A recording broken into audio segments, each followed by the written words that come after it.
مسیح یسوع کے عظیم نام ہے، میری طرف سے آپ تمام دوستوں، ساتھیوں اور دیکھنے والی ہر نظر کو بہت بہت سلام۔ میرا نام پادری اکرم علیم ہے اور میرا تعلق حیدرآباد سندھ سے ہے۔ دوستوں، میں آپ سے آج سپہر کچھ لائٹن موڈ میں بات کرنا چاہتا ہوں۔ ان دنوں ہمارے ملک میں ایک بہت بڑا مسئلہ چھڑ گیا ہے، اس پر بات کرنا چاہتا ہوں، چونکہ یہ مسئلہ ایسا ہے جس کا تعلق ہر ذی فہم انسان کے ساتھ جڑا ہوا ہے، اس لیے میں بات کر رہا ہوں۔ اس میں مذہبی، غیر مذہبی تمام طرح کے لوگوں کو اس میں ان کا احاطہ ہوتا ہے، اس لیے میں بات کر رہا ہوں۔ تو ہماری ایک ماضی کی، بلکہ حال میں بھی، اب وہ بہت بوڑھی تو نہیں ہوئی، 50 کی ہوں گی، تو ان کے متعلق ایک بہت بڑے رائٹر نے ایک پوڈ کاسٹ میں انکشاف کر دیا ہے کہ ان محترمہ کا تعلق جو ہے فلاں فلاں بازار سے ہے۔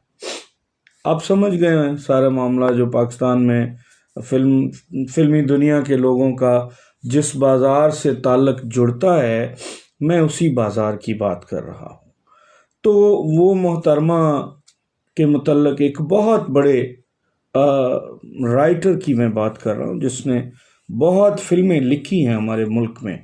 انہوں نے اس بہت بڑی اداکارہ کے متعلق بتا دیا کہ جب ان کی کوئی فلم نہیں آئی تھی تو ان کا انٹرویو کرنے میں اور میرے ساتھ ایک اور دوست ساتھی ہدایت کار فلاں فلاں بازار میں گئے تھے، اور پھر وہ سارا تعلق جوڑ دیا انہوں نے کہ ان کا تعلق فلاں بازار سے ہے۔ لیکن وہ اداکارہ اپنے 30-35 سال کے سفر کے بعد چل کر آگے آ گئی ہیں، اور جس طرح کے فلمی دنیا کے لوگ بہت ساری چیزیں اپنی چھپاتے ہیں، انہوں نے بھی بہت کچھ چھپایا ہے ہر ایک کی طرح۔ تو اب وہ ایک بڑے معتبر شخص کی بیوی ہیں اور بہت اچھی زندگی گزار رہی ہیں، اور یہ ان کے لیے ان کے ماضی کا ایک عذاب تھا جو نازل ہوا۔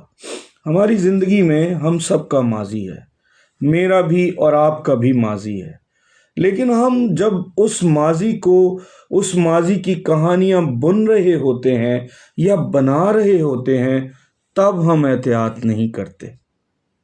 سوچنے والی بات ہے، جب ہم جوان ہوتے ہیں تب ہم اپنا ماضی بنا رہے ہوتے ہیں اور اس کی سٹوریاں اور کہانیاں بنا رہے ہوتے ہیں، تب ہم دنیا کی پرواہ نہیں کرتے اور دنیا کا بالکل خیال نہیں کرتے، اور بے دھڑک جیسا ہمارا دل چاہتا ہے ویسا کرتے ہیں، لیکن اس سے کہانیاں بن جاتی ہیں، اور یہی کہانیاں جب ماضی ہمارا ہو جاتی ہیں تو پھر ہمیں بری لگتی ہیں۔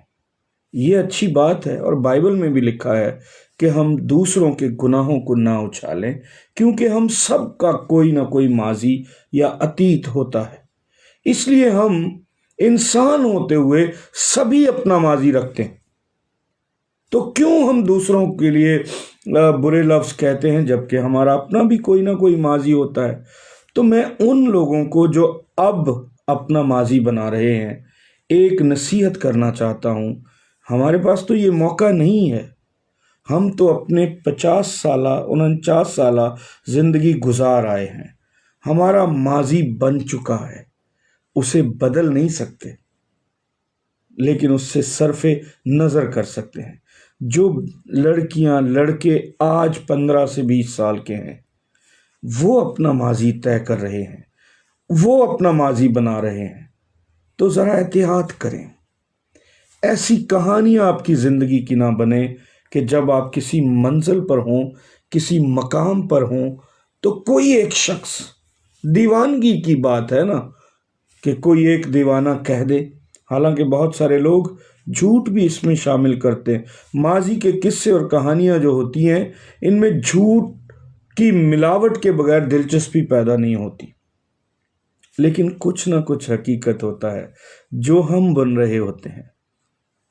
وہ 15 16 18 20 سال کے نوجوان لڑکیاں، بیٹے اور بیٹیاں آج ذرا اس بات کو غور سے سن لیں کہ جو آج آپ کر رہے ہیں کل یہ آپ کا ماضی ہوگا، اور آپ اپنے ماضی کو داغدار نہ کریں، احتیاط کریں۔ جیسے وہ ایک اداکارہ کی کہانی ہے، تو اس اداکارہ نے بیچاری نے سوشل میڈیا پر آ کر 3 باتیں کہی ہیں، اس میں ایک عزت کی بھی ہے کہ خدا ہی ہے جو جسے عزت دیتا ہے، لیکن انہوں نے یہ نہیں کہا کہ وہ غلط کہہ رہا ہے، وہ جھوٹ کہہ رہا ہے، اس نے یہ کہا، اس نے وہ کہا۔ اس نے یہ کہا ہے کہ اگر میرے پاس عزت ہے تو یہ خدا نے دی ہے، اور اگر کچھ اور ہے تو وہ بھی ٹھیک ہے۔ اس نے بھی پردے میں بات کر دی۔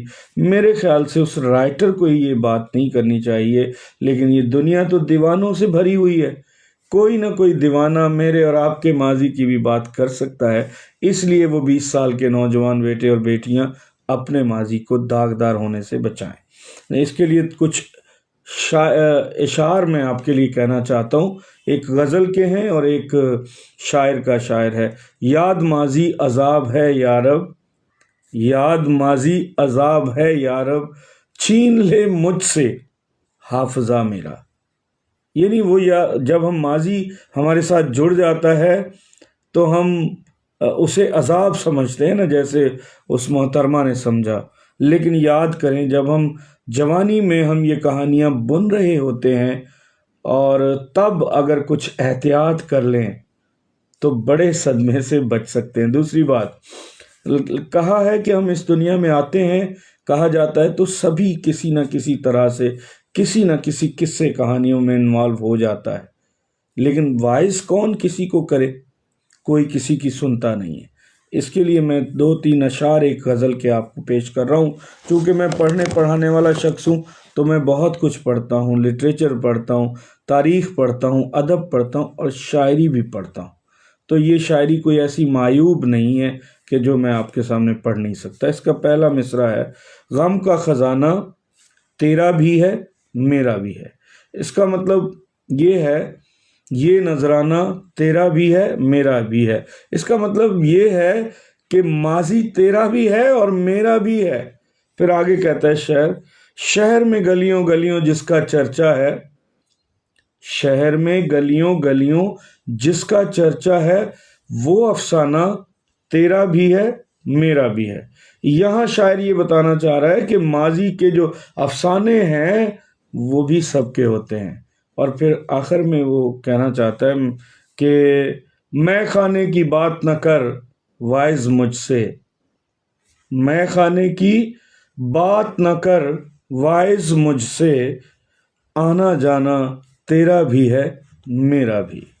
سو وائز جو نصیحتیں کرنے والے لوگ ہوتے ہیں انہیں وہ کہہ رہا ہے ایک شخص کہ میں خانے کی بات نہ کر، ماضی میں کیا ہوا کیسا ہوا اس کی بات نہ کر، کیونکہ وہ تیرا بھی ہے اور میرا بھی۔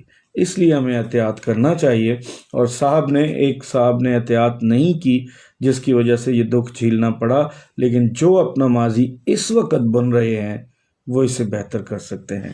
اس چھوٹی سی نصیحت کے ساتھ جو میرے اور آپ کے لیے ہے، خدا حافظ۔ Thank you, God bless you.